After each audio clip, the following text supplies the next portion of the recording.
Welcome to Luca and Miguel. Enjoy the video. You start by confirming Windows and GPU drivers are current.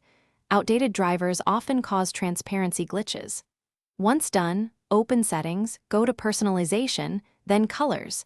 This is where the Taskbar transparency flag lives. Turn transparency effects off, wait a few seconds, then turn it back on to force a refresh.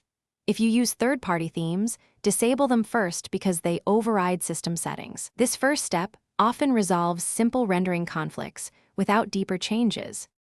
Now you perform a precise registry fix when toggling in settings fails. First, export a registry backup so you can restore if needed. Next, open Regedit and go to the Personalize key under Current Version /themes. Change Enable Transparency from 1 to 0, press Enter, then change it back to 1. This forces the compositor to re-evaluate the taskbar. After that, open Task Manager, restart Windows Explorer to apply changes. Make sure to close open apps that may cache visuals before restarting Explorer. For final recovery, update or roll back your graphics driver because driver mismatches cause persistent transparency problems. You should also run sfc/scano and dism commands to repair corrupted system files that affect the compositor.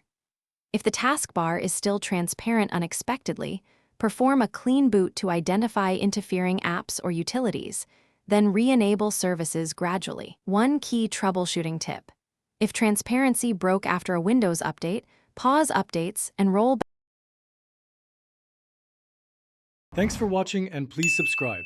It's the best investment you'll ever make.